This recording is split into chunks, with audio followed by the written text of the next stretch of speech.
श्री गणेशाय नमः। श्री सरस्वत्यै नमः। श्री वेदपुरुषाय नमः।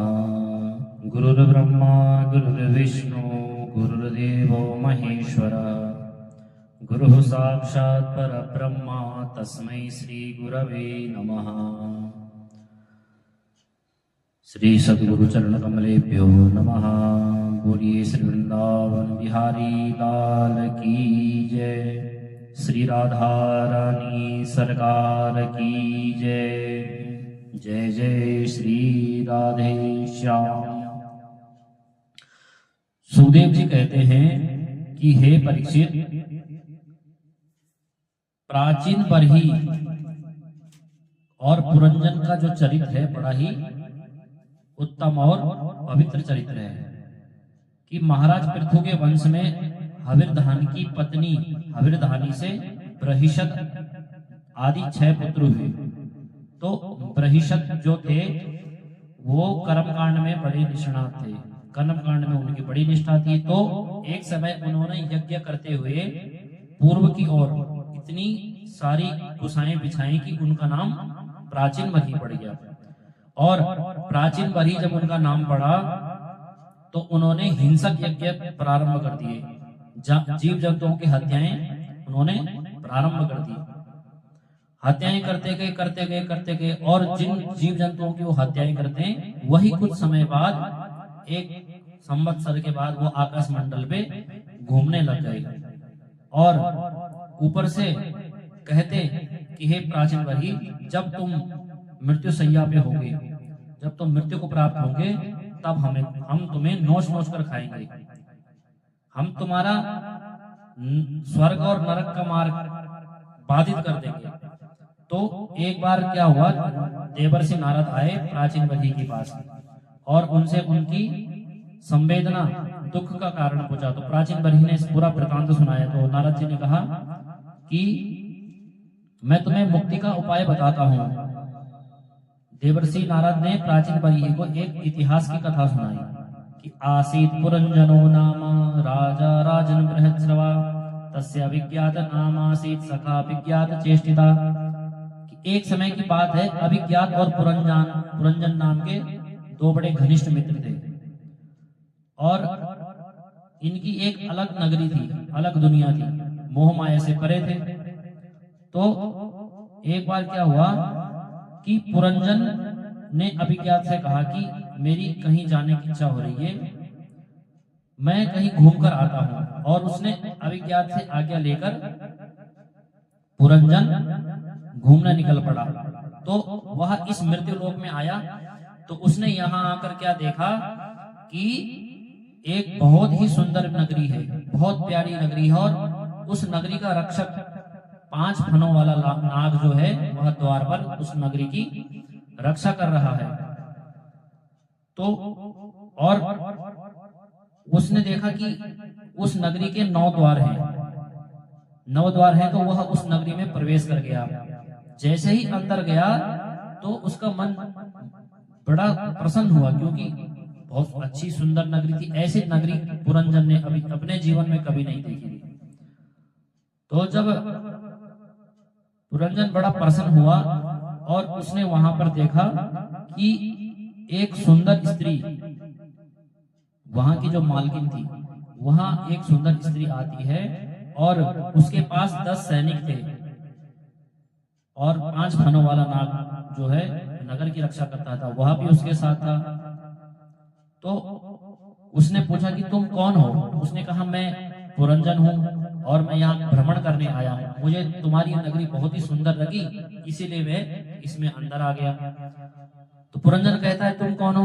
तो उसने कहा मैं यहाँ की महारानी हूँ और अपने लिए वर खोज रही हूँ। तो पुरंजन ने कहा कि मैं भी विवाहित नहीं हूँ, तो मुझे तुम बहुत अच्छी लग रही हो, तो क्यों ना हम आपस में विवाह कर लें। तो दोनों को बात जच गई, दोनों ने विवाह कर लिया। तो ये पुरंजन और उसका नाम हो गया पुरंजनी। अब दोनों साथ रहने लगे, सुख दुख बांटने लगे। बहुत समय बीता। तो एक समय क्या हुआ कि वह पुरंजन वन में चला गया शिकार करने के लिए। और यहाँ पर इसकी जो पुरंजनी की जो नगरी थी उस पे जरा नाम की एक देवी ने इसकी पुरी पर आक्रमण कर दिया और सभी सैनिकों को मार दिया। तो जो उसने आक्रमण किया उसमें उसने सहायता दी चंडवेग नाम के सैनिक की और पुरंजनी की पूरी नगरी को तहस नहस कर दिया। अब पुरंजन जब शिकार खेलकर वापस आया तो सबको उसने देखा कि सब मृत शरीर पड़े हैं, तो उसने पुरंजनी का स्मरण किया और वह भी मृत्यु को प्राप्त हो गया। अगले जन्म में पुरंजन को एक स्त्री शरीर प्राप्त हुआ। वह स्त्री शरीर में आया और उसका विवाह मलयध्वज नाम के राजा से हुआ। मलयध्वज नाम का राजा जो था वह युद्ध करने गया और युद्ध में उसे मृत्यु को प्राप्त हुआ। और जब वह मृत्यु को प्राप्त हुआ तो जो वह उसकी पत्नी थी जो पिछले जन्म में पुरंजन था वह भी सती होने के लिए चल पड़ा। तो जैसे ही सती होने जा रहा था तभी क्या हुआ कि वहां पर अभिज्ञात आया और अभिज्ञात ने देखा, अरे ये तो मेरा मित्र है जो कि मृत्यु लोक पर भ्रमण करने गया था और वापस ही नहीं आया। तो उसने रुको रुको रुको, अरे पुरंजन तुम ये क्या कर रहे हो? उसने कहा पुरंजन, उसने कहा अरे भाई मैं तो मलयध्वज की पत्नी हूँ, सती होने जा रही हूँ, तुम कौन हो? उसने कहा तुम्हें याद नहीं है, मैं तुम्हारा मित्र अभिज्ञात हूँ, तुम पुरंजन हो, पिछले जन्म का तुम्हें याद नहीं है। तो जब उसको स्मरण कराया अभिज्ञात ने तो उसको पिछले जन्म की कथा सुनाई और कथा सुनाकर जब उसको उसकी स्मरण शक्ति वापस आई तो वह वापस अभिज्ञात के साथ चला गया। तो अभिज्ञात के साथ वापस चला गया तो वही पुराना जीवन जीने लग गया। अब जो इसका भावार्थ है इससे यह समझना चाहिए कि पुरंजन और अभिज्ञात जो है वह जीवात्मा और परमात्मा है। पुरंजन है जीवात्मा और अभिज्ञात है परमात्मा। और जो नवद्वार वाली जो पुरी है वह हमारा शरीर है। भगवत गीता में भी आता है नवद्वार पुर देहि, ये जो देह है ये 9 द्वार इसमें है, 9 छिद्र वाली जो ये देह है। और पुरंजनी जो है हमारी बुद्धि है। तो बुद्धि हमारी बुद्धि कैसी है? मोह रूपी बुद्धि है, दुष्ट बुद्धि है। इसीलिए हम इसमें इसकी बातों में आ जाते हैं, आसक्त हो जाते हैं, जो कि हमें नहीं होना चाहिए। और जरा नाम की जो देवी हुआ क्या है? वृद्धावस्था है। तो जब जरा नाम की देवी ने उस पुरी पर आक्रमण किया इस शरीर पर, तो जो वहां पर सैनिक थे 360 जो काले गोरे सैनिक थे जो कि रात दिन 360 जो सैनिक थे किसके? पुरंजनी के। तो वो क्या है? रात दिन है। तो ऐसा भावार्थ इस जीवात्मा और परमात्मा के बीच का ये जो कहानी जो नारद ऋषि ने, नारद मुनि ने जो सुनाई प्राचीन बरही को, तो प्राचीन बरही की आंखें खुल गई और कहते हैं प्राचीन बरही के 10 पुत्र हुए जो प्रचेता गण कहलाए। और एक बार प्रचेता गणों की मार्ग में जाते हुए नारद जी से भेंट हुई, नारद जी उनसे मिले। तो प्रचेता गणों ने नारद जी से तत्व के प्रश्न किए कि भगवान शीघ्र कैसे प्रसन्न होते हैं, उनको प्रसन्न करने का शीघ्रातिशीघ्र क्या उपाय है। तो नारद जी कहते हैं दया सर्वभूतेषु संतुष्ट्या येन केन वा सर्वेन्द्रियोपशांत्या च तुष्यात्या सुजनार्दना। सबसे पहला काम है दया करनी चाहिए, जीव मात्र पर सभी पर दया करनी चाहिए। और संतुष्टिया येन केन वा, हर परिस्थिति में सम विषम परिस्थिति में संतुष्ट होना चाहिए। और सर्वेन्द्रियोपशांत्या च, अपनी इंद्रियों पर पूर्ण रूप से नियंत्रण होना चाहिए। अब सुखदेव जी महाराज कहते हैं कि हे परीक्षित, कि प्रियव्रत का चरित्र मैं तुम्हें सुनाता हूँ। पर प्रियव्रत जो थे वह बड़े भगवत भक्त थे। उनके 10 पुत्र हुए, 7 बालक जो थे वह जो हमारे सप्तद्वीप है उनके अधिपति हुए और 3 बालक ब्रह्मचारी हो गए। जम्बूद्वीप के अधिपति आग्नेन्द्र हुए और इनके 9 पुत्र हुए। इन्होंने जम्बूद्वीप के 9 खंड करके अपने 9 पुत्रों में बांट दिया। अजनाब खंड के राजा नाभि हुए, इनका विवाह मेरु देवी के साथ हुआ और पुत्र न होने के कारण यज्ञ नारायण, इन्होंने यज्ञ किया और यज्ञ नारायण से कहा कि मुझे आपके समान पुत्र चाहिए। भगवान ने कहा मेरे समान तो सिर्फ मैं ही हूं, कोई अन्य दूसरा नहीं है। लेकिन ब्राह्मणों की वाणी कभी असत्य नहीं हो सकती, क्योंकि वह मेरे मुख है, ब्राह्मणों से मुखमासीत, मैं स्वयं तुम्हारे पुत्र के रूप में जन्म लूंगा। अतः साक्षात ऋषभदेव भगवान इनके यहाँ प्रकट हुए। बोलिए ऋषभदेव भगवान की जय। तो ऋषभदेव जी का विवाह हुआ इंद्र की पुत्री जयंती से और इनके 100 पुत्र हुए और सबसे बड़े इनमें जो थे वह भरत जी थे, जिनके नाम पे इस देश का नाम भारत पड़ा। तो कुशावर्त, इलावर्त, ब्रह्मावर्त, मलय, केतु, भद्रसेन, इंद्र, विदर्भ, कीटक ये अपने समान वाले स्थानों के अधिपति हुए। और जो कवि, हरि, अंतरिक्ष, प्रबुद्ध, पिपलायन, आविर्होत्र, दुर्मिल, चमस, गर्भाजन ये भगवान के परम भक्त नवयोगेश्वर हुए। जो नवयोगेश्वरों के नाम प्राय सुनने में आता है तो वो यही है। ऋषभदेव ने अंतिम में अपने पुत्रों को उपदेश दिया। तो नायम देहो देह भाजाम नृलोके कष्टान काम नरहते पिंबुजाम ये तपो दिव्यम पुत्र का ये न सत्वम सुद्धे जस्मात् ब्रह्म सौख्यम त्वनन्त्यम। हे पुत्रों, ऋषभदेव जी कह रहे हैं कि मानव शरीर कष्टप्रद विषय भोगों के लिए नहीं मिला है, इससे तो तप करना चाहिए, तब ही ब्रह्मानंद की और तत्व की प्राप्ति होती है। महापुरुषों का संग मोक्ष का तथा कामियों का संग नरक का दरवाजा कहा गया है। ऋषभदेव ने राज्यभार जो है भरत जी को सौंपा और सौंपकर वन की ओर चले गए। उन्होंने अष्ट सिद्धियों को ठुकरा दिया। सब अष्ट सिद्धियां जो थी और ऋषभदेव जी की सेवा में आई तो उन्होंने दूर से प्रणाम किया। तो ऐसे थे ऋषभदेव जी और उन्होंने तप वन में जाकर तप किया और अंत में परम गति को प्राप्त हुए। अब भरत जी का चरित्र आता है। भरत जी थे, उन्होंने विश्वरूप की कन्या पंचजनी से विवाह किया। तो उनके सुमति, राष्ट्रभृत, सुदर्शन, आवरण और धूम्रकेतु नाम के 5 पुत्र हुए। भरत जी ने सत्ता अपने पुत्रों को सौंपकर वह पुलहाश्रम आ गए। पुलस्त ऋषि का जो आश्रम था और वहां पर गंडकी नदी थी, वह गंडकी नदी पर ध्यान करते, पूजन करते। तो एक बार क्या हुआ, वह गंडकी नदी में तर्पण कर रहे थे तो उन्होंने देखा एक जो मृगी थी, तो वह मृगी शेर के भय से नदी में छलांग मार दी उसने और उसका गर्भ था जो वह नदी में गिर गया।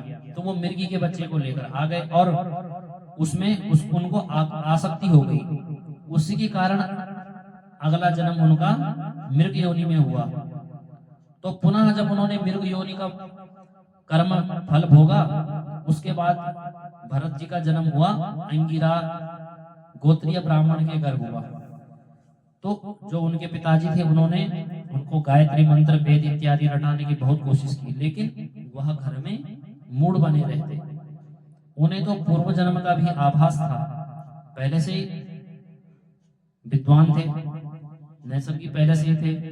तो भरत जी पहले से ही अति विद्वान थे, तत्व के अच्छे ज्ञाता थे। तो उनके पिताजी ने गायत्री मंत्र और वेद का रट्टा उन्हें खूब रटाया, लेकिन उनकी समझ में कुछ नहीं आया, वह मूढ़ बने रहते। तो जब मूढ़ बने रहते तो उनके पिताजी ने कहा कि ये तो जड़ बुद्धि है, इसका नाम जड़ भरत रखना चाहिए। तो ऐसे उनका नाम जड़ भरत पड़ा। तो जड़ भरत जी घर में रहते, संध्या वंदन करते और देह उनकी बहुत भारी देह थी, मजबूत देह थी, तो उसी हिसाब से वह भोजन भी करते। बहुत समय घर में बीता तो जो उनके भाई और भाभी थी उन्होंने उनको घर से निकाल दिया और उनको कहा जाओ खेतों में चिड़िया से खेतों की रखवाली करो। अब वो रखवाली करने लगे खेतों में, तो चिड़िया आती, दाने चुगती और चले जाती। तो वो बोलते आ चिड़िया आ, दाने चुग, क्योंकि उनके अंदर।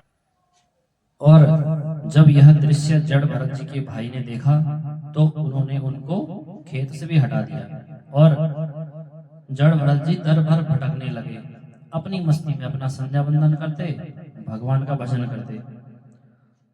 तो जड़ भरत जी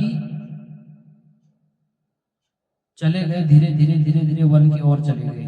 तो एक बार क्या हुआ कि कुछ डाकुओं ने उन्हें पकड़ लिया बलि के लिए। डाकुओं के जो सरदार था उसने मां भद्रकाली की तपस्या की थी और बलि देना चाहता था।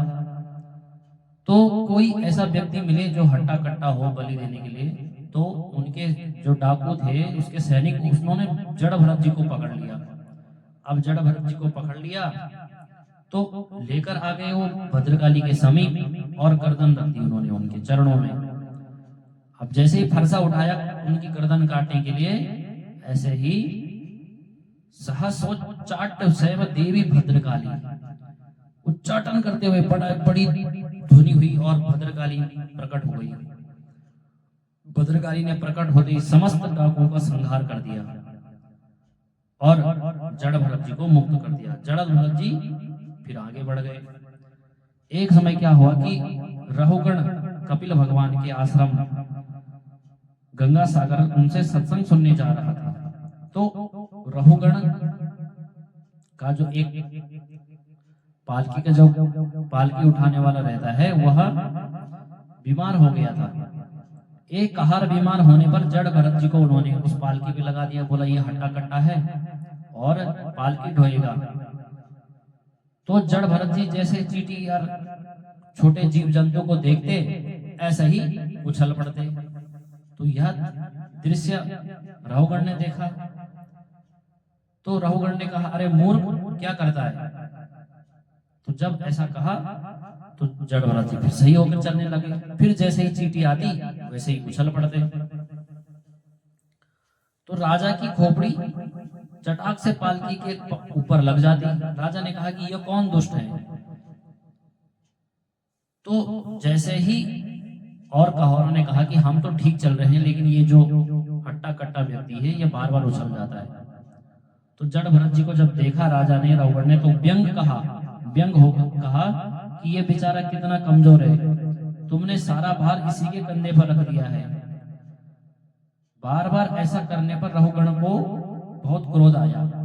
तो रहुगण बोलता है करोमि चिकित्साम दंड पाणी रिव जनताया, कि मैं तुम्हारी ऐसी चिकित्सा करूंगा जैसे यमराज अपराधियों को दंड देते हैं। यह जब जड़ भरत जी ने सुना तो जड़ भरत जी कहते हैं हे राजन, तुमने किसे दंड देने की बात की है, मेरे शरीर को या आत्मा को?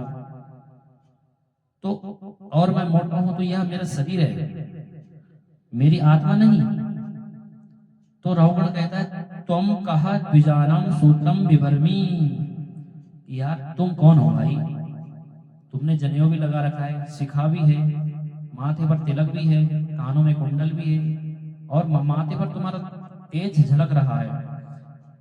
तो तुम कौन हो, अपना परिचय दो। कोई साधारण व्यक्ति तो नहीं हो, क्योंकि तुमने तत्व की बात की है। ऐसा जब जड़ भरत जी ने कहा तो जड़ भरत ने कहा मैं कोई तपस्वी कोई कुछ नहीं हूं, मैं साधारण सा ब्राह्मण हूं। तो राजा कहने लगा कि हे महाराज, नाहम विसंके सुरराज वज्रा न त्यक्ष शूलान न यमस्य पाशात, कि हे ब्राह्मण देव, मैं इंद्र के वज्र से नहीं डरता और ना ही मुझे शंकर भगवान के त्रिशूल से डर लगता है, और मैं यमराज के दंड से भी नहीं डरता हूं। ऐसा रहुगण कह रहा है। किंतु ब्राह्मणों के अपमान से मुझे बहुत डर लगता है, क्योंकि उनकी शक्ति उनकी वाणी में होती है। वे त्रिकाल संध्या करते हैं, अग्निहोत्र करते हैं, नारायण की सेवा करते हैं, और भगवान तो कहते हैं कि ब्राह्मण मेरे मुख हैं, जो उनके मुख से निकले हुए वचन हैं वो मेरे ही हैं। तो जब ऐसा रहुगण प्रेम श्रद्धा प्रकट करता है जड़ भरत जी के पर तो जड़भरत जी कहते हैं, हे राजन, तुम हो तो मूर्ख पर लेकिन करते विद्वान होने वाली बात हो। तो एक उदाहरण देता है यहाँ पे राहुगण, कहता है कि बटलोही जो रहती है, बटलोही को गर्म करते हैं, उसमें पानी रखते हैं, तो पहले नीचे से बटलोही गर्म होती है, फिर उसमें रखा हुआ जल, फिर उसमें रखा हुआ सामग्री। तो ऐसे ही शरीर और आत्मा का भी है, पहले अगर कष्ट होगा तो पहले शरीर को होगा, फिर ना अंदर जाएगा। तो इसी एग्जाम्पल, इसी उदाहरण पे जड़ भरत जी राहुगण को मूर्ख कहते हैं। तुमने जो उदाहरण दिया है वह सावयव पदार्थ है, उनको देखा भी जा सकता है और छू भी सकते हैं, किंतु आत्मा जो है वह निरवयव है, निर्वयव है। ठीक है, उसको नैनम छिन्दन्ति सहस्राणि नैवं दहति पावका न चैनम क्लेदयन्त्यापो न शोषयति मारुता। न आत्मा को कोई जला सकता है, न काट सकता है, न कोई छू सकता है। तो ऐसा उदाहरण देने के बाद रहुगण राजा जड़ भरत जी के चरणों में प्रणाम करता है, नतमस्तक हो जाता है और कपिल मुनि जी के आश्रम के लिए निकल पड़ता है। तत्व का ज्ञान तो उन्हें मिल ही गया था। अब परीक्षित कहते हैं, गुरुदेव मुझे इस भूमंडल का विस्तार कहाँ से होता है ये बताइए। राजा परीक्षित के प्रश्न करने पर सुखदेव जी कहते हैं, 14 भुवन ब्रह्मांड का विस्तार 50 करोड़ योजन है।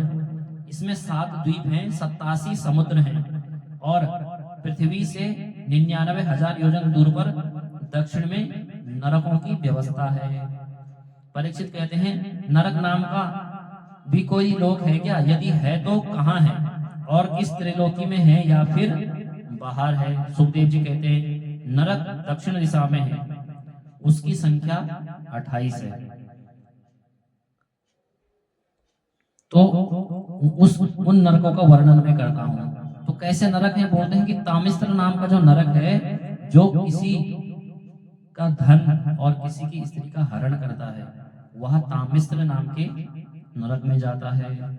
वह तामिस नाम का नरक कैसा है? बोले पूरा तांबे का है, तांबा गर्म किया जाता है और उसमें जातक को लेटा दिया जाता है गर्म तांबे पर। और बोलते हैं कि रौरव नाम का जो नरक है वह कैसे फल देने वाला है? बोलते हैं जो पशु की हत्या करते हैं, पशुओं को सताते हैं, जीवों की हत्या करते हैं, तो रौरव नाम का नरक में उन्हें गिराया जाता है और पशु वहां अपने सींग से उस व्यक्ति के शरीर में छेद करते हैं, उसको दौड़ा दौड़ा कर पीटते हैं। और कहते हैं कि जो माता पिता वेद ब्राह्मण का विरोध करते हैं तो उसे कालसूत्र नाम के नरक में गिराया जाता है। और जो निरपराध को दंड देते हैं उसे शोकर मुख नाम के नरक में गिरा दिया जाता है। और कहते हैं कि उनके एक विशेष जो यज्ञ में पशु बलि देते हैं उनको भी विशसन नाम के नरक में गिराया जाता है। वहां यमदूत उन्हें बड़ी ही यातना देते हैं। तो नरकों का वर्णन जब परीक्षित ने सुना तो वह बहुत भयभीत हुए। परीक्षित कहते हैं, गुरुदेव नरकों से कैसे बचा जा सकता है? अब गुरुदेव कह रहे हैं कि केचित् केवलया भक्त्या वासुदेव परायणा अद्यम धुन्वन्ति कार्सेना निहारामिव भास्करः। हे परीक्षित, भगवान की भक्ति के द्वारा हम स्वयं अपने पापों को धो सकते हैं। मैं तुम्हें एक कथा सुनाता हूँ। एक बड़ा ही सदाचारी अजामिल नाम का एक ब्राह्मण था, तपोनिष्ठ, त्रिकाल संध्या करने वाला, ब्रह्मवेता, वेदों का पारायण करता था। तो एक बार क्या हुआ कि वह अग्निहोत्र के लिए संविदा लेने वन की ओर गया और उसने वहां देखा एक वैश्य को रति करते हुए देख लिया और उसकी मति जो है दूषित हो गई और अजामिल ने उस वैश्य से विवाह कर लिया और उस वैश्य के साथ रहने लगा। कालांतर में क्या हुआ कि अजामिल के 10 पुत्र हुए और वह चोरी करने लगा। अजामिल चोरी करता, लूटपाट करता, लोगों को मारता, धमकाता, उससे जो धन इकट्ठा होता है उससे अपने पालन पोषण करता था। तो एक समय क्या हुआ, जब उसकी धर्मपत्नी गर्भवती थी तो उस गांव में कुछ संतों का आना हुआ। संत महात्मा आए तो उन्होंने गांव में आकर रहने का, विश्राम करने का ठिकाना पूछा। तो गांव वालों ने कहा एक सदाचारी ब्राह्मण अजामिल है, आप वहां रुक जाइए, वहां आपको भिक्षाटन की प्राप्ति हो जाएगी। साधु संत लोग आए और अजामिल के घर पे रुके। रात भर उन्होंने भजन किया। तो प्रातःकाल जब अजामिल आया तो उसने कहा कि ये लोग कौन है। तो उसकी धर्मपत्नी ने कहा ये साधु संत हैं, एक रात्रि विश्राम किया है और अब जाने की व्यवस्था कर दीजिए। तो अजामिल उन्हें भगाने लगा। तो उन्होंने कहा अरे भाई, ब्राह्मण होके हम साधुओं को भगाते हो। तो उन्होंने कहा कि अब जितना था आपका कोटा वो पूरा हो गया है, अब आपको जाना पड़ेगा। तो उन्होंने कहा कि ठीक है, हमारी एक बात और मान लो। बोले क्या? बोले जो ये तुम्हारा अब जो पुत्र होगा उसका नाम तुम नारायण रख देना। तो बोला ठीक है, ये बात मान लूंगा मैं आपकी। तो ऐसा कहकर साधु संत जो है वह चले गए। तो धीरे धीरे समय बीता, अजामिल वृद्धावस्था को प्राप्त हुआ और वह अजामिल एक बार मृत्यु शैया पर पड़ा हुआ था। तो जब उसे यम के दूत लेने आए तो उसने अपने पुत्र को पुकारा, दूरे क्रीडन आसक्तम पुत्रम नारायण भयम प्लावितेन स्वरो स्वरेणोच्चये राजुहावा कुलेन्द्रियः। कहता है नारायण नारायण। तो उसने अपने पुत्र को पुकारा, लेकिन पुत्र तो आया नहीं। लेकिन भगवान विष्णु के दूत वहां पर आ गए और उन्होंने यमदूतों की बड़ी भयंकर पिटाई की और उन्हें वहां से भगा दिया। तो यमदूतों को भगा दिया, वो यमराज के पास गए तो उन्होंने ऐसा वृतांत सुनाया। तो उन्होंने कहा अरे भाई, ऐसे व्यक्ति को यहाँ मत लाना जो भगवान विष्णु की सेवा करता हो, नवदा भक्ति में जो रतीन हो, जो अपने गुरु की निष्ठापूर्वक सेवा करता हो, ऐसा व्यक्ति को नरक में मत लाना, नहीं तो नरक खाली हो जाएगा। तो ऐसा कहकर सांकेत्यम परिहास्यम व स्तोभम हेलनमेव वा वैकुंठ नाम ग्रहणम अशेषागरम विदु। भगवान विष्णु के दूत कहते हैं कि जो हास परिहास में किसी भी समय भक्तिमय होकर भगवान नारायण का नाम लेता है तो उसे सिर्फ वैकुंठ की प्राप्ति होती है, उसे नरक नहीं जाना पड़ता। तो वह वैकुंठ के अधिकारी होते हैं। नारायण के दूतों ने जो यमदूतों को भगा दिया और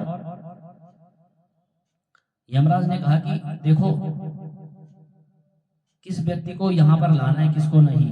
जिह्वा न भक्ति भगवत गुण नाम ध्येयम चेतश्च न स्मरति तच्चरणारविंदम कृष्णाय नो नमति वच्चिर एकदापि तानानयध्वमसतो कृत विष्णु कृत्याम। कि जिसकी जिह्वा में हरि का नाम ना हो, ठीक है, और भगवान का स्मरण ना करता हो, हरि नाम की माला ना जपता हो, शास्त्रों का अध्ययन ना करता हो, ब्राह्मणों के प्रति निष्ठा ना हो, ऐसे व्यक्ति को नरक में लाना। तब वो नरक की यातना भोगेगा तो उसे पता लगेगा कि शास्त्र निष्ठा क्या होती है, गुरु निष्ठा क्या होती है। तो अब परीक्षित जी कहते हैं फिर से सुखदेव जी से कि आपने जो ध्रुव जी का वंश सुनाया था वह प्राचीन ब्रही के प्रचेतागण हुए वहीं तक सुनाया था, मुझे आगे भी सुनाइए। तो सुखदेव जी कहते हैं प्रचेताओं के पुत्र दक्ष प्रजापति ने प्रजापति पंचजन की पुत्री असग्नि से विवाह किया और असग्नि जो थी उससे 10,000 हर्यश्व नाम के पुत्र हुए। पिता दक्ष ने इन पुत्रों को सृष्टि विस्तार करने को कहा, लेकिन ये नारायण सरोवर में तप करने आ गए। वहां पर नारद जी ने इनसे कूट प्रश्न किए।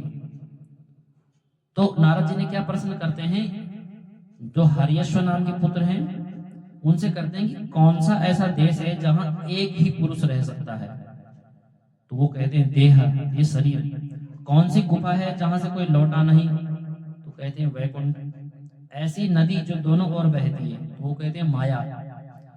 अच्छा, सभी के सिर पर एक चक्र है, वो क्या है? तो बोलते हैं काल का चक्र, सबके सिर पर चक्र है।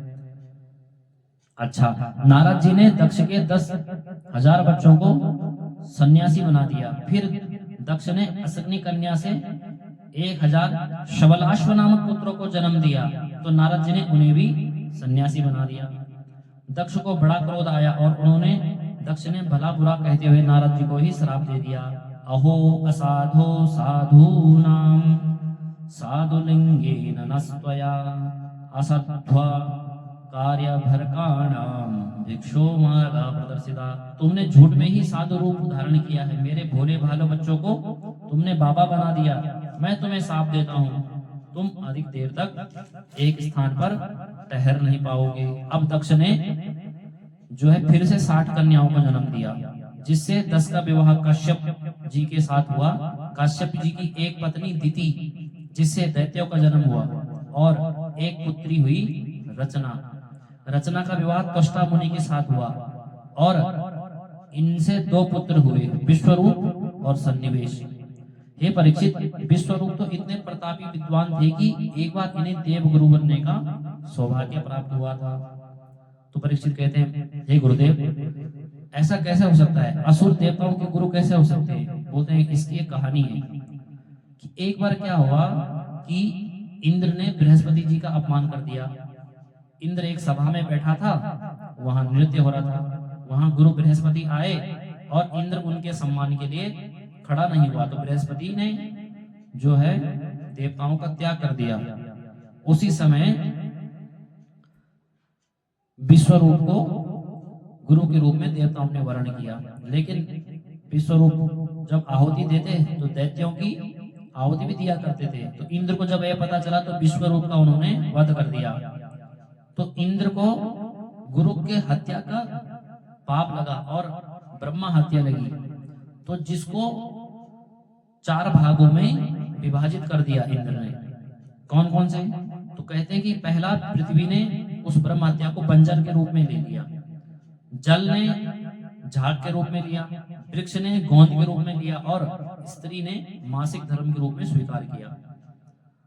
अब क्या हुआ, जब इंद्र ने विश्वरूप का वध किया तो इंद्र को मारने की इच्छा से त्वष्टा मुनि ने एक बहुत बड़ा यज्ञ किया।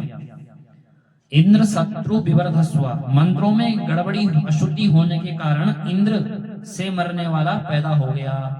इंद्र को मारने वाला ऐसा उन्होंने संकल्प किया था, लेकिन इंद्र से मरने वाला पैदा हो गया, और उसका नाम क्या था? वृत्रासुर। वृत्रासुर बड़ा ही बलवान था। उसने समस्त देवताओं पर आक्रमण किया और देवता भाग गए।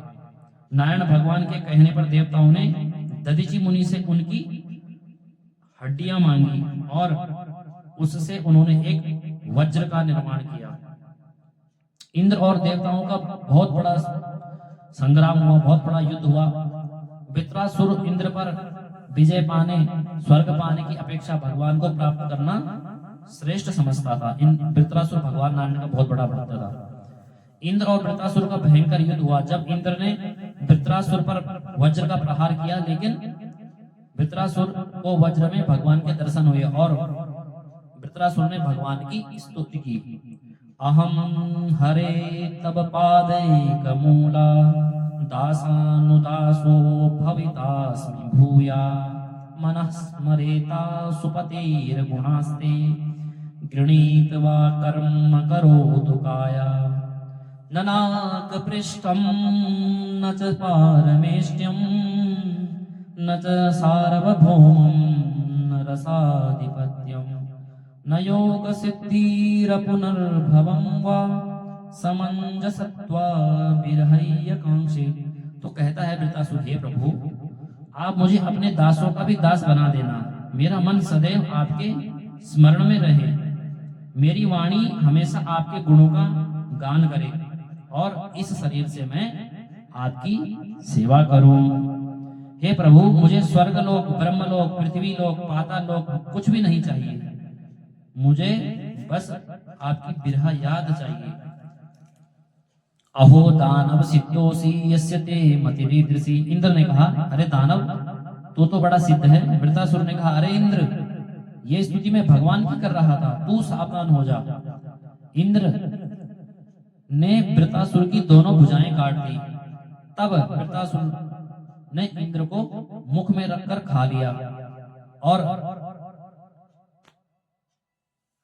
नारायण कवच से पाठ करने पर इंद्र को कुछ भी नहीं हुआ।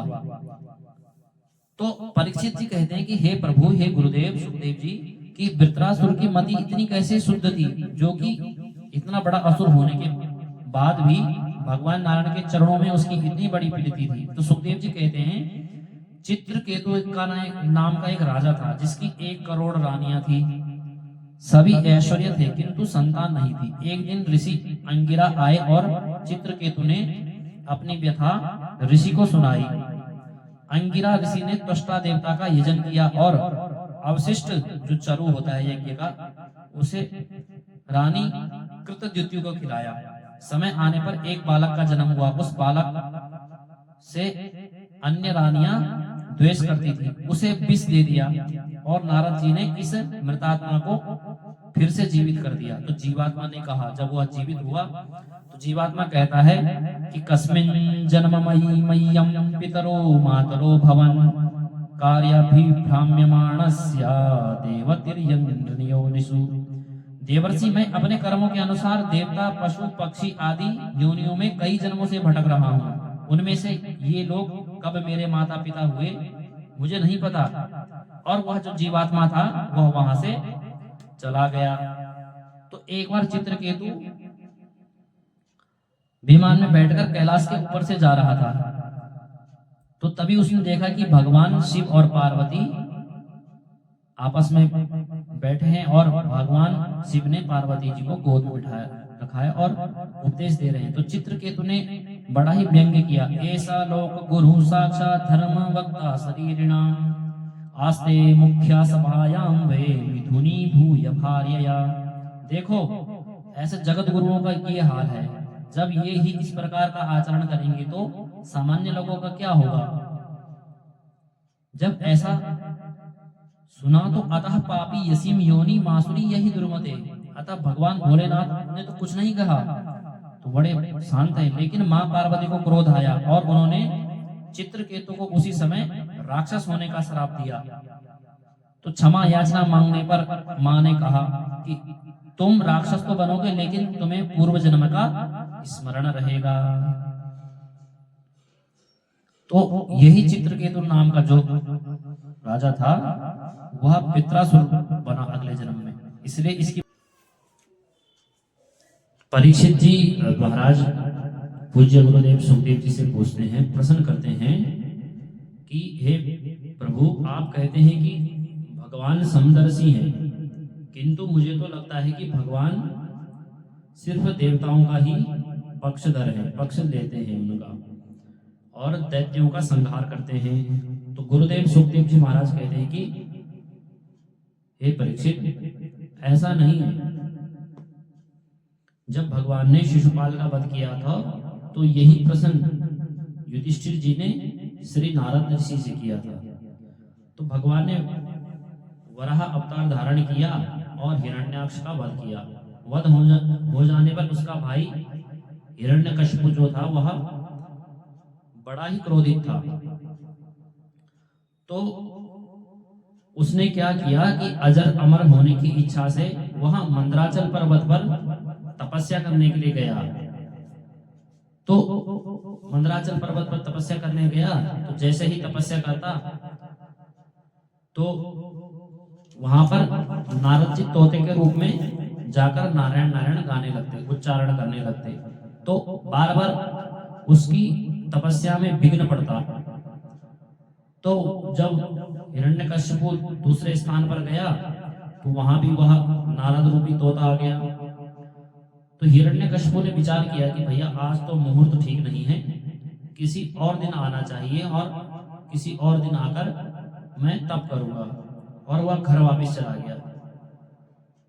तो हिरण्यकशिपु ने घर आकर पूरा वृत्तांत अपनी धर्मपत्नी को सुनाया। जैसे ही मैं जप करता था तो वहां एक तोता आ जाता था और नारायण नारायण करता था। तो जो कयादु थी उसने अनेकों उपायों से हिरण्यकश्यपु के मुख से नारायण नारायण की एक माला जपवा दी।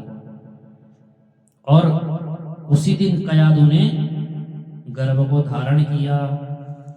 हिरण्यकश्यपु फिर से तप करने चला गया और अवसर पाकर यहाँ क्या हुआ, इंद्र ने समस्त दैत्यों का संहार कर दिया। तो जब इंद्र ने दैत्यों को मारा उसके बाद वह हिरण्यकश्यप की जो धर्मपत्नी थी कयादु उसको घसीट कर ले जाने लगा। तब जब नारद जी ने यह दृश्य देखा तो नारद जी ने उसे इंद्र को रोका और बोला इसे कहां ले जा रहे हो। इंद्र बोला इसके गर्भ में हिरण्यकश्यप का बच्चा है और जैसे यह दुष्ट है वैसे ही वह भी बड़ा दुष्ट होगा और देवताओं के लिए एक बड़ी मुसीबत बनेगा, तो इसीलिए हम इसको पहले ही नष्ट कर देते हैं। तो नारद जी ने कहा अरे मूर्ख, वह तो बड़ा ही भगवत भक्त होने वाला है, भगवान नारायण का बहुत ही बड़ा भक्त होगा। तो फिर ऐसा कहकर इंद्र ने कयादु को छोड़ दिया और हिरण्यकश्यप ने घोर तप किया। उसके तपस्या से जब ब्रह्मा जी बड़े प्रसन्न हुए तो ब्रह्मा जी ने उसको दर्शन दिए और कहते हैं कि उत्तिष्ठोत्तिष्ठ भद्रम ते तपः सिद्धोसिता कश्यपा वरदो हमनुप्राप्तो प्रियताप्सितो वरः। ब्रह्मा जी ने कहा कि बेटा हिरण्यकश्यपु उठो, तुम्हारा कल्याण हो, मैं तुम्हें वर देना आया हूं, जो भी तुम्हारी इच्छा हो ऐसा वर मांगो। तो हिरण्यकश्यप कहने लगा कि प्रभु मुझे ऐसा वर दीजिए कि आपकी बनाई हुई सृष्टि में किसी प्राणी से मृत्यु ना हो मेरी, ना मैं बाहर मरूं ना भीतर, ना दिन में ना रात्रि में, किसी जीव से भी मेरी प्राण ना जाए, ना मैं अस्त्र से मरूं ना शस्त्र से, और ना पृथ्वी ना आकाश किसी जगह भी मेरी मृत्यु ना हो, और युद्ध में भी कोई मेरा सामना ना कर सके, समस्त लोकपालों में मेरी महिमा हो। तो ब्रह्मा जी ने तथास्तु बोलकर उसको वरदान दे दिया। और समय आने पर दैत्यराज की सल्हाद, अनुल्हाद, प्रहलाद और प्रहलाद नामक 4 पुत्र हुए और उनमें से जो सर्वश्रेष्ठ थे भगवत भक्त वो थे प्रहलाद जी। ब्रह्मण्यशील संपन्ना सत्य संदोषितेन्द्रिया, इंद्रियों को जीतने वाले थे और ब्रह्म का चिंतन करने वाले थे, गुरु के प्रति निष्ठा रखने वाले थे, ऐसे थे प्रहलाद जी। तो सत्यनिष्ठ थे, ब्राह्मणों के भक्त थे प्रहलाद जी, और इसी के कारण उन्हें कृष्ण रूपी ग्राह में घस लिया था। भगवान नारायण के परम भक्त थे। तो जब बचपन था प्रहलाद जी का तो बच्चों के साथ वो खेलते नहीं थे, वो सिर्फ भगवान का कीर्तन करते थे।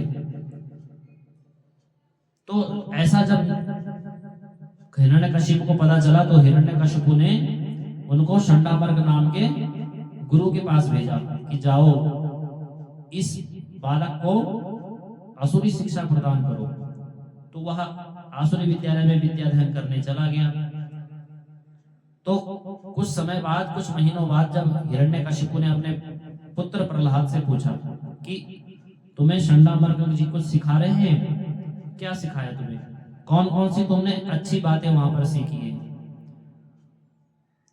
प्रहलाद जी कहते हैं तत्साधु मन्ये सूर्यवर्य देहिनाम सदा समुद्विग्न धियाम सद्ग्रहात् हित्वात्मपातं गृहमन्दकूपं वनं गतो यद्धरिमाश्रयेता। तो प्रहलाद जी क्या कहते हैं, प्रहलाद जी कह रहे हैं कि हे पिताजी, हे पितु, इस संसार में मैं प्राणी और मेरे चक्कर में ही परेशान रहता है। मैं मेरा मुझे कैसे मिलेगा, मेरा घर, मेरा पुत्र, मेरी पुत्री, तो इसी में उलझा रहता है। और यह घर क्या है, एक अंधे कुएं के समान है, अतः इसे त्याग कर वन में जाकर भजन करना ही श्रेष्ठ है। और किसकी शरण में जाना चाहिए, हरि शरणम, हरि शरणम, हरि शरणम, हरि शरणम। भगवान हरि की शरण में जाना चाहिए। तो ऐसा जब हिरण्यकशिपु ने सुना तो उसको बड़ा ही क्रोध आया। तो उसने संडामर्क को कहा कि अरे तुम इसे क्या उल्टा सीधा पढ़ा रहे हो, यह हमें भगवान का, उस नारायण का जो मेरा शत्रु है उसका भजन करने को कह रहा है। तो हिरण्यकशिपु के जाने के बाद संडामर्क जी ने प्रहलाद से पूछा, तेरी बुद्धि उल्टी क्यों है? तो प्रहलाद जी जवाब देते हैं, गुरुदेव, बातें तो आपको भी मेरी अच्छी लगती हैं, पर पिताजी के भय से आप भी कुछ नहीं बोलते हैं। दैत्य चंदन वने जातोयम कंटकद्रुमा। अरे ये राक्षसों के खानदान में भजन करने वाला कहां से पैदा हो गया? तो एक बार क्या हुआ, जब गर्मी का अवकाश था तो संडामर्क जी प्रहलाद जी को घर लाए और माता कयाधु ने उनका सुंदर श्रृंगार किया और पिताजी के पास भेजा। तो हिरण्यकशिपु ने फिर से पूछा कि पुत्र, अब तुमने कौन कौन सी अच्छी बातें सीखी उस आसुरी विद्यालय में? क्या संडामर्क जी तुम्हें अच्छी शिक्षा दे रहे हैं या नहीं? तो प्रहलाद जी कहते हैं, नवदा भक्ति का उपदेश देते हैं कि श्रवणम कीर्तनम विष्णु स्मरणम पाद सेवनम अर्चनम वदनम दनम दास्यम साख्यम आत्म निवेदनम। कि प्रहलाद जी पूरी नवदा भक्ति का उपदेश प्रहलाद जी ने हिरण्यकशिपु के सामने सुना दिया। अब हिरण्यकशिपु ने प्रहलाद को गोद से नीचे पटक दिया और संडामर्क ने कहा, महाराज, आपके पुत्र को ना हमने शिक्षा दी है और ना किसी और ने, ये तो ऊपर से ही पढ़ाया आया है, इसे हमने नहीं पढ़ाया है। हिरण्यकशिपु बोला, प्रहलाद, तुम्हें यह कौन सिखाता है? तो प्रहलाद जी कहते हैं, मतिर्न कृष्णे परतः स्वतो वा मिथोभिपद्येत गृह प्रतानाम। कि पिताजी, जो अदांत है, जिनकी इंद्रियां वश में नहीं है, वे भोग भोगने के लिए संसार रूपी नरक में जा रहे हैं। ऐसे लोगों की बुद्धि सिखाने पर भी भगवान के भजन में नहीं लगती और महापुरुषों की चरण धूलि में स्नान करने पर भी जो है मति भगवान के चरणों में लगती है। गुरु की सेवा करने से, सत्संग करने से अब जो हमारी ये मति है वो भगवान के चरणों में लगती है। हिरण्यकशिपु बोला, अगर शरीर में कोई असाध्य रोग हो जाए तो बुद्धिमान पुरुष शेष शरीर की रक्षा के लिए उस अंग को काट देते हैं, तो इसी तरह तुझे भी मृत्यु दंड दिया जाएगा। और हिरण्यकशिपु ने प्रहलाद जी को मारने का आदेश दिया। विषपान कराया उसे, सबसे प्रथम विषपान कराया, ठीक है, हाथी से कुचलवाया, लेकिन फिर भी प्रहलाद जी बच गए। भगवान के भक्त थे। जो भगवान का भक्त होता है, भगवान उसकी रक्षा करते हैं। तो फिर सांप सर्प से डसवाया तो वहां भी प्रहलाद जी बच गए। पर्वत से गिराया, वहां से बच गए। लेकिन प्रहलाद जी का बाल भी बांका ना हुआ और गुरु संडामर्क ने अपनी जटा को पटका और उसमें से एक कृत्या नाम की राक्षसी उत्पन्न हो गई। लेकिन भगवान नारायण का प्रभाव था, तो देखो, जो कृत्या नाम की राक्षसी थी उसने संडामर्क जी को ही मार दिया, मर गई संडामर्क जी। यदि सर्वगतम विष्णु मन्यमानो न पायिना इति तेनेव सत्येना जीवत्वेते पुरोहिता। तो अनेकों उपाय किए हिरण्यकशिपु ने, लेकिन प्रहलाद जी का बाल भी बांका ना हो सका। हिरण्यकशिपु चिंतित हुआ। उसने यह काम अपनी बहन होलिका को सौंपा, क्योंकि उसको वरदान था कि वह अग्नि में नहीं जल सकती। तो जब पूरी तैयारी की गई प्रहलाद जी को मृत्यु दंड देने के लिए, होलिका प्रहलाद जी को लेकर गोद में बैठी और प्रहलाद जी उनकी गोद में थे और आग लगा दी गई। महाराज, होलिका धीरे धीरे होलिका जलने लगी और प्रहलाद जी तो बच गए, लेकिन होलिका खुद ही भस्म हो गई। तो ऐसे अनेकों प्रकार से हिरण्यकश्यप ने प्रयास किए, लेकिन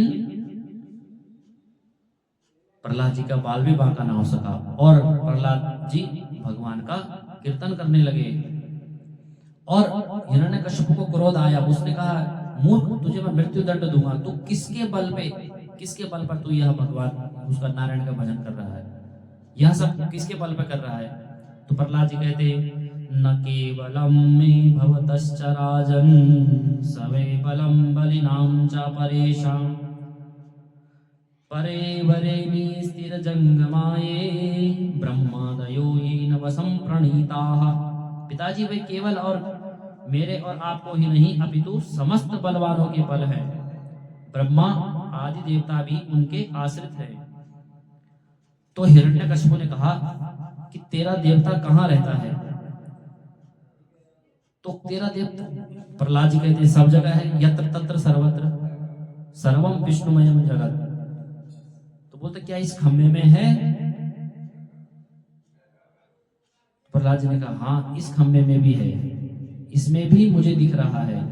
तो हिरण्यकश्यप ने जोर से गदा का प्रहार किया और खंभा टूट गया और साक्षात नरसिंह भगवान प्रकट हो गए। बोलिए नरसिंह भगवान की जय। हिरण्यकश्यप और भगवान नरसिंह का बड़ा ही भयंकर युद्ध हुआ। धीरे धीरे धीरे सायंकाल हुई। शाम के समय भगवान ने उसे देहली पर लाकर अपनी गोद में जांघों पर लाकर उसका शरीर रखा और अपने नाखूनों से उसका उदर विदीर्ण कर दिया और जो अंतड़ियां थी उन अंतड़ियों को अपने गले में डाल दिया। बोलिए अंतरवाली भगवान की जय। और जब भगवान का क्रोध शांत हुआ तो भगवान ने प्रहलाद को गले लगाया और कहते हैं भगवान की, तुम्हें दैत्यों ने इतनी यातनाएं दी, मुझे तो आने में देर हो गई। भगवान ने भक्त प्रहलाद जी को गले से लगाया और प्रहलाद ने भगवान की स्तुति की।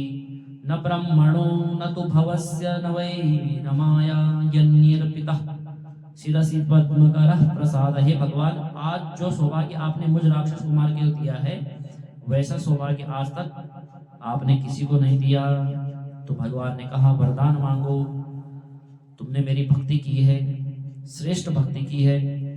तो प्रहलाद जी कहते हैं, यदि राशि समे कामन वरास्तम वरदर्शवा कामानां हृदय संरोहम भवतस्तु प्रणय वरम। हे प्रभु, आप मुझे ऐसा वर दीजिए कि मुझे कभी मांगने की इच्छा ही प्रकट न हो।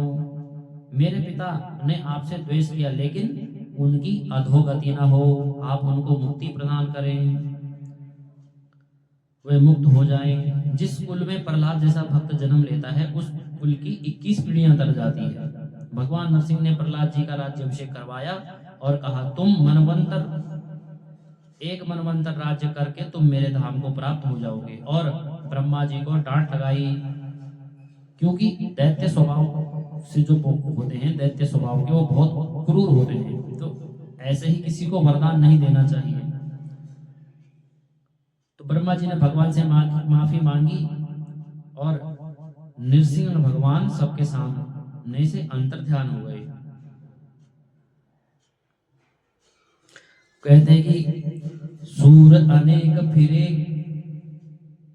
कढ़ा मांगत पे पद सूर स्वाद कहा करताल मजीरा बजाति फिरे मीरा मतवाली सी चाह कहा सिया राम कथा कितनों ने लिखी पर तुलसी सी मर्यादा कहा नरसिंह बसे प्रतिखम्बन में पर काड़ी बिको प्रहलाद कहा।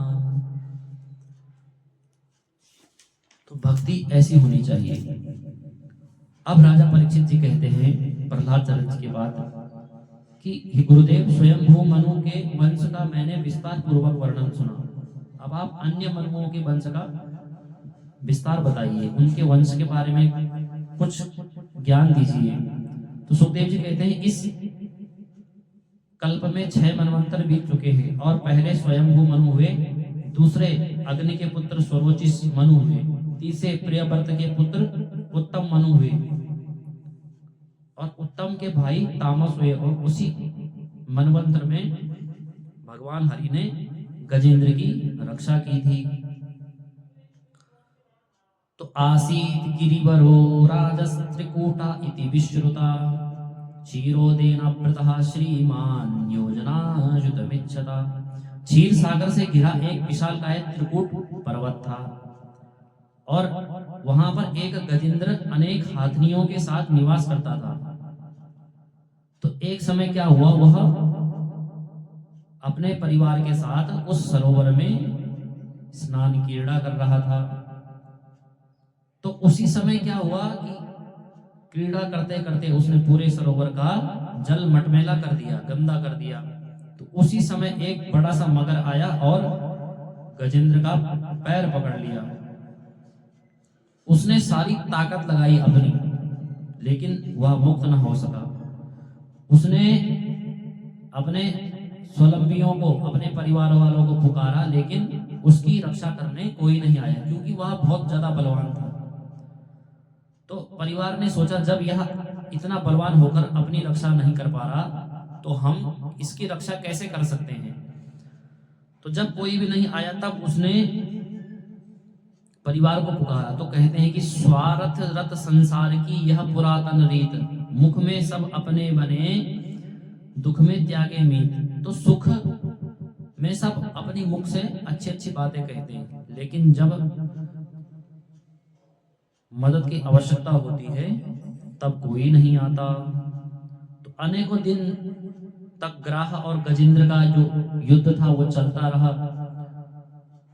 फिर गजेंद्र ने स्तुति की, भगवान की स्तुति की। गजेंद्र ने एक कमल का पुष्प लिया सूंड से और भगवान की स्तुति की। ओम नमो भगवते तस्मै यत एतच्चिदात्मकं पुरुषायाति बीजाय परेशाय विधीमहि। जो जगत के कारण है, सबके हृदय में पुरुष रूप से विराजमान है, जिनके द्वारा संसार में चेतना विराजमान है, मैं उनको नमन करता हूँ। तो गजेंद्र जी ने, जब गजेंद्र ने भगवान की स्तुति की, भगवान नारायण पर की दिव्य स्तुति की, भगवान प्रसन्न हुए और भगवान आए अपने वैकुंठ से। तो गजेंद्र को जब भगवान आए तो उन्होंने सुदर्शन चक्र से जो मगरमच्छ था उसका भेदन कर दिया, उसका मुख फाड़ दिया। तो कहते हैं कि जो ये मगरमच्छ था, ये पुराने समय में हुहू नाम का गंधर्व था। तो एक बार क्या हुआ कि जो देवल ऋषि थे वह नदी में स्नान कर रहे थे और इसने हास्य परिहास में उनका पैर पकड़ लिया था। तो उन्होंने साफ किया था कि जा तू मगरमच्छ की योनि को प्राप्त हो जा। और जो ये गजराज था, यह इंद्रद्युम्न नाम का एक राजा था। तो यह एक जगह तप कर रहा था। तो अगस्त्य ऋषि आए और यह खड़ा नहीं हुआ। तो अगस्त्य ऋषि ने इसे श्राप दिया कि तू हाथी की तरह एक जगह बैठकर तप कर रहा है, जा तुझे हाथी का शरीर प्राप्त हो जाए। तो इसी कारण उसको हाथी का शरीर मिला था और आज उसकी मुक्ति हुई है। बोलो श्री कृष्णचंद्र भगवान की जय। अब आती है समुद्र मंथन की कथा। परीक्षित जी कहते हैं, गुरुदेव भगवान ने क्षीर सागर का मंथन कैसे करवाया और उसके बाद कौन कौन से रत्न वहां से निकले समुद्र मंथन के बाद। तो यदा दुर्वाससः शापात् सेन्द्रालोकास्तयो नृपा निःश्रीकाश्चाभवस्तत्र नेषुरिज्यादय क्रिया। एक बार क्या हुआ कि दुर्वासा ऋषि वैकुंठ से नारायण का दर्शन करके आ रहे थे। तो उसी समय मार्ग में उन्हें इंद्र दिखाई दिए, देवताओं के राजा। तो ऋषि दुर्वासा ऋषि ने जो भगवान नारायण की प्रसादी दी हुई माला थी वो इंद्र के गले में डाली और इंद्र ने उसे हाथी को पहना दिया और हाथी ने वह प्रसादी माला भूमि पर फेंक दी। तो यह सब दृश्य देखकर दुर्वासा ऋषि को अत्यंत क्रोध आया और उन्होंने श्राप दिया, हे इंद्र, तू जिस ऐश्वर्य के कारण मदोन्मत्त हो रहा है वह जल्द ही तू श्रीहीन हो जाएगा। तो यह जब ऐसा इंद्र को श्राप मिला तो बलि ने स्वर्ग पर आक्रमण किया और सब देवताओं को मार के भगा दिया। तो इंद्र था वो लक्ष्मी से हीन हो गया, स्त्री से हीन हो गया। तो सभी देवता जो है भगवान के पास आए। भगवान ने कहा, देवताओं तुम मूसक न्याय विधि का प्रयोग करो और दैत्यों से संधि कर लो। कार्य सिद्ध होने पर तुम उन्हें ठुकरा देना। उनके साथ मिलकर मंदराचल पर्वत को मथनी बनाओ और वासुकी नाग की नैती बनाओ और समुद्र मंथन करो। तो समुद्र मंथन करो, क्योंकि क्रोध करने से कुछ नहीं होगा, शांति से सभी कार्य सिद्ध हो जाते हैं। तो देवता भगवान का आशय समझ गए और दैत्यराज बलि से उन्होंने मित्रता कर ली। फिर समुद्र मंथन प्रारंभ हुआ। तो जैसे ही भार की अधिकता होने लगी तो मंदराचल पर्वत जो था वह रसातल में जाने लगा। उसी समय भगवान ने कच्छप अवतार धारण करके मंदराचल को पीठ पर धारण कर लिया। बोलिए कच्छप भगवान की जय।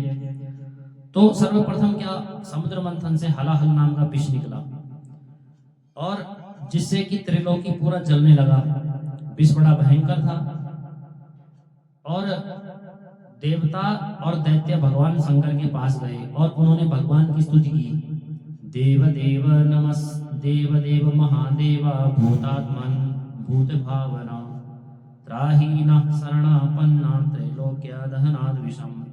हे भूत भावन, हम आपकी शरण में हैं, इस विष से हमारी रक्षा कीजिए।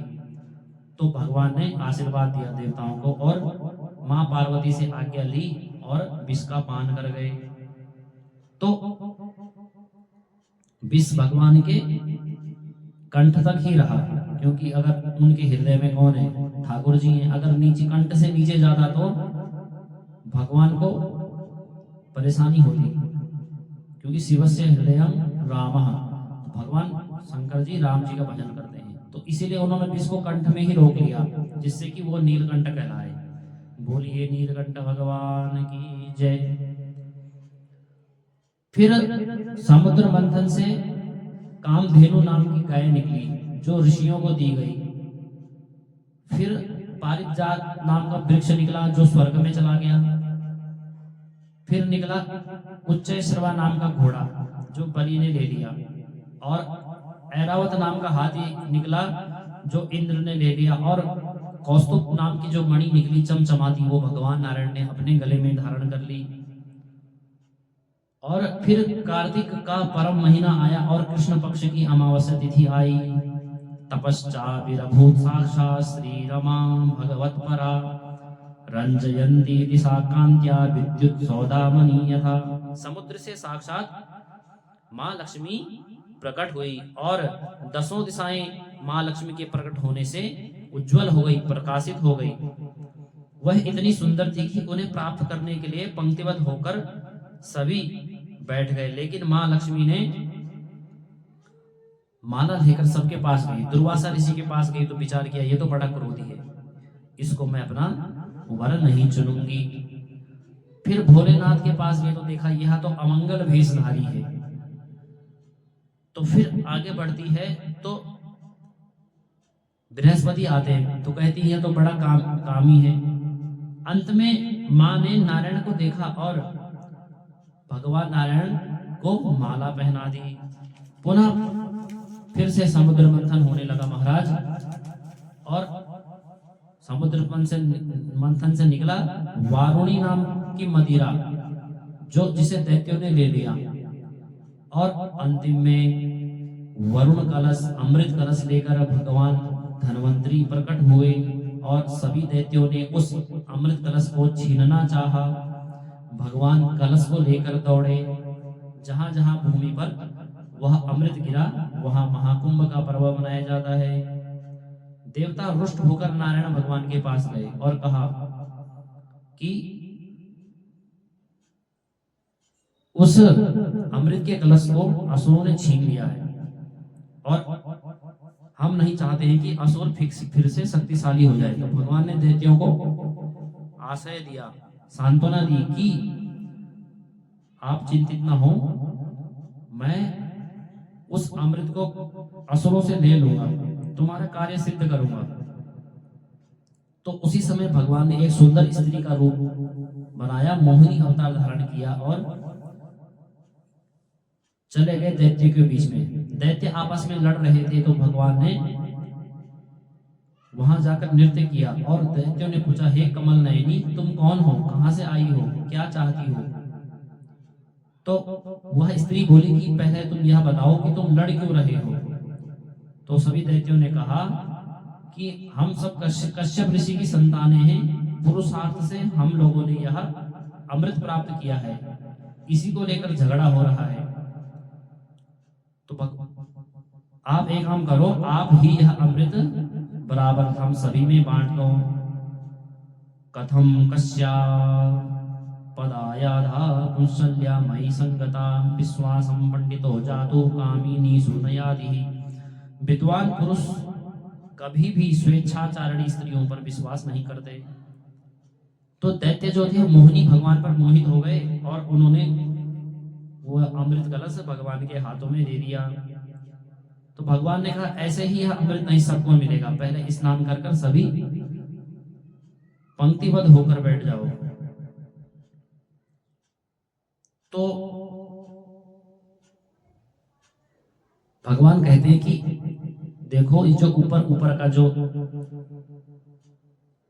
अमृत है यह मैं देवताओं को पिला दूंगी और नीचे का गाढ़ा अमृत जो है वह तुम्हारे लिए होगा। अमृत पिलाना प्रारंभ किया तो दैत्यों को मदिरा पिलाते पिलाते पिलाते और नृत्य करते। तो स्वरभानु नाम का एक दैत्य था जो भगवान के इस छल को जल्द ही समझ गया और वह सूर्य और चंद्रमा के बीच में दो हाइलोजन, जो बड़े बड़े हाइलोजन हैं, उनके मध्य में बैठ गया। सूर्य चंद्रमा ने भगवान की तरफ इशारा किया कि यह दैत्य है, तो भगवान ने सुदर्शन चक्र से उसका धड़ जो है, सिर जो है धड़ से अलग कर दिया, लेकिन वह मरा नहीं। ब्रह्मा जी ने उसे ग्रह बना दिया। भगवान ने देवताओं को अमृत पिलाने के बाद भगवान अंतर ध्यान हो गए। तो दैत्यों को जब छल का पता लगा तो बड़ा भारी देवासुर संग्राम हुआ और इंद्र ने